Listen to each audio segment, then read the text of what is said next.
Let's leave aside for a second that the U.S. slave population was self-sustaining to the point where they actually didn't mind banning the importation of slaves from Africa by 1808.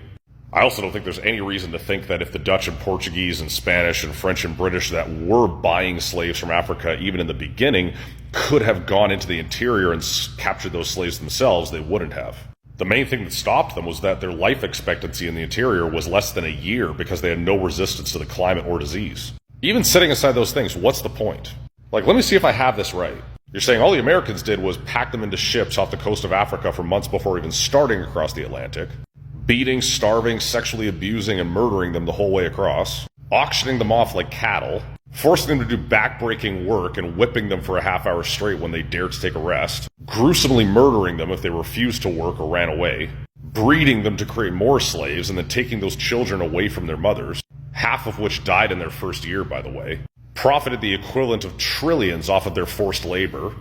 then even after fighting a war to try to keep them enslaved, continue to try to limit their ability to participate meaningfully in the economy for decades to come, not allowing them to vote, not allowing them to work certain jobs, not allowing them to own property, upholding discriminatory practices even in the modern era that keep them overrepresented in every aspect of the justice system, continuing to profit billions to this day from a private prison system, forced under the authority of the 13th Amendment to work for nothing or cents an hour, all while not being subject to the Fair Labor Standards Act or the Labor Relations Act. Like, how much of a pat on the back do you think is deserved just for not having been the ones that sold them in the first place in the 15th century?